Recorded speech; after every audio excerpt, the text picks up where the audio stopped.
இன்று நாம் சிவவாக்கிய சித்தரினுடைய 105, 106, 107, 108, 109வது பாடல்களின் விளக்கங்களை காண்போம். பாடல் 105. நமசிவாய வஞ்செழுத்தும் நிற்குமே நிலைகளும் நமசிவாய மஞ்செழுத்தும் புராணமான மாயையை நமசிவாய மஞ்செழுத்து நம்முளே இருக்கவே நமசிவாய உண்மையை நன்குரை செய் நாதனே. பொருள்: நம சிவய என்ற அஞ்செழுத்து மந்திரத்தை அனுதினமும் உபாசித்து வந்தால் எல்லா வளமும் நலமும் மேலான நிலைகளும் கிடைக்கும்.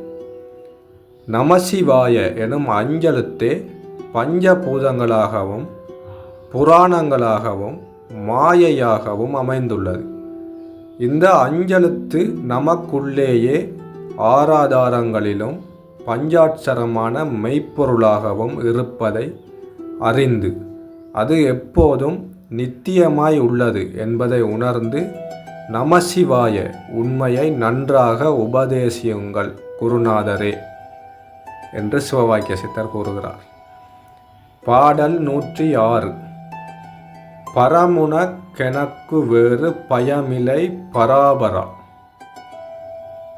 கரமடுத்து நிற்றலும் குவிந்திட கடப்படா சிரமுருகி யமுதளித்த சீருளவு நாதனி வரமெனக்கு நீயளித்த ஓம் நம சிவாயமே.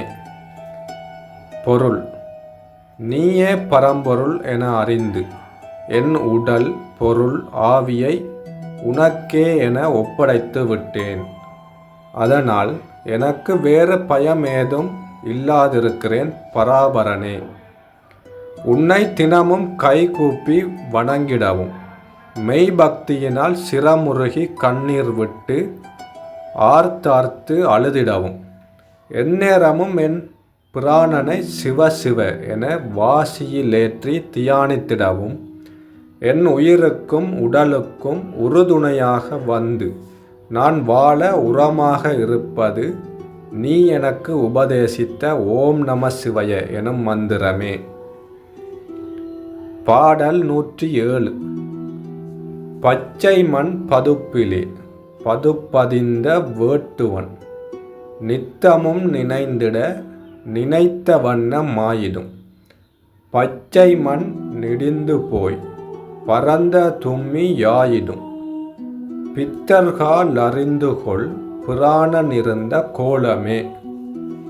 பொருள்: தும்பியான குளவியானது ஈரமான மண்ணை கொண்டு அழகிய கூடு கட்டி உணர்வுள்ள புழுவை வேட்டையாடி கொண்டு வந்து அடைக்கும்.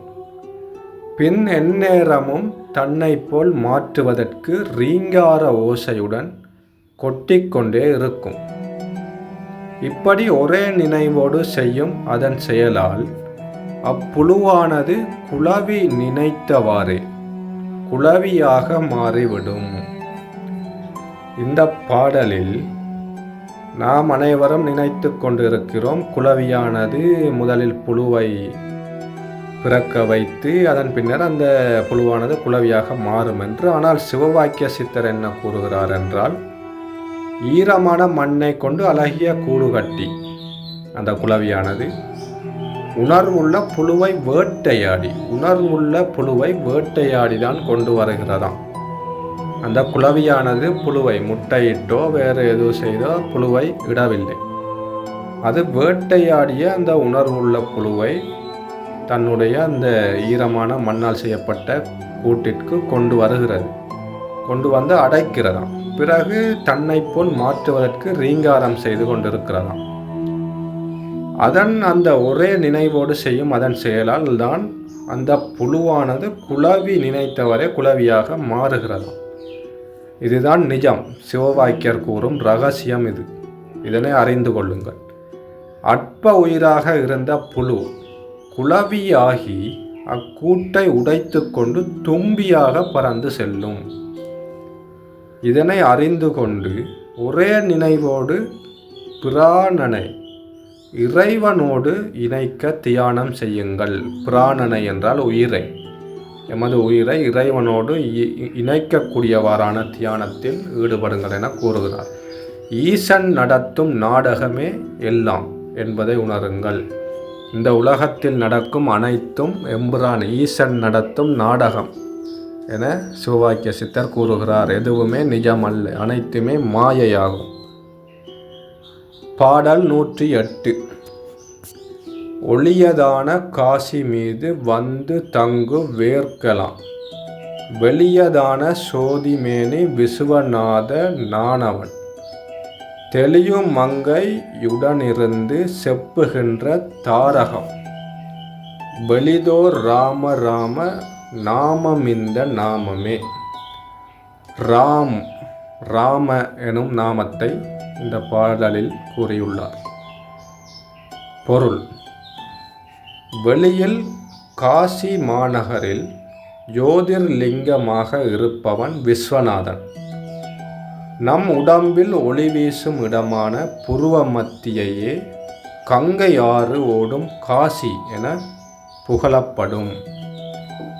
எமது புருவ மத்தியம்தான் கங்கை ஆறு ஓடும் காசி என புகழ்கிறார் சிவவாக்கிய சித்தர். அவ்விடத்தில் ஈசனை கண்டு, புருவமத்தி என்றால் என்ன? சிலருக்கு புருவமத்தி என்றால் எதுவென்று தெரியாது. 2 இமைகளுக்கு நடுவே எமது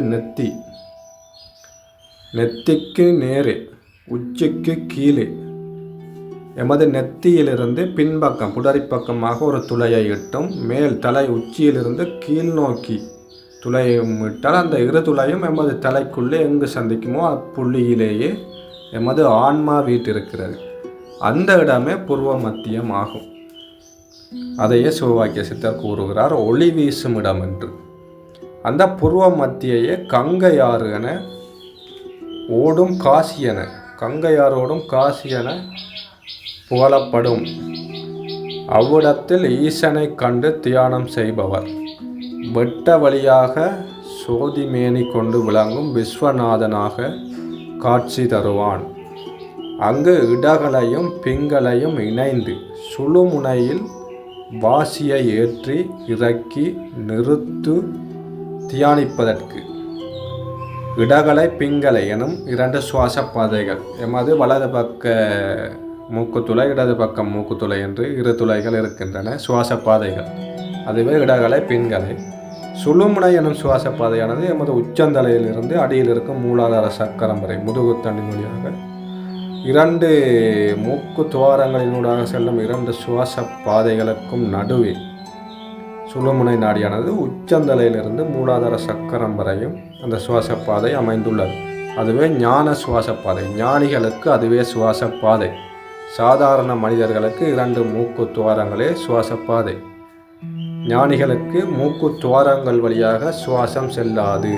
உச்சந்தலையிலிருந்து அடியில் இருக்கும் மூலாதார சக்கரம் வரைக்கும் சுவாசம் செல்லும், காற்றானது செல்லும். அப்போ இந்த சுழுமுனை நாடியில் வாசி யோகம் செய்து அந்த காற்றை சுழுமுனை நாடியில் ஏற்றி இறக்கி நிறுத்தி தியானிப்பதற்கு எளியதான மந்திரம் ராம நாமமே.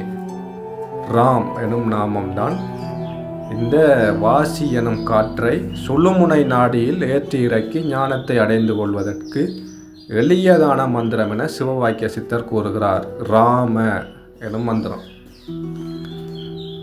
பாடல் 109.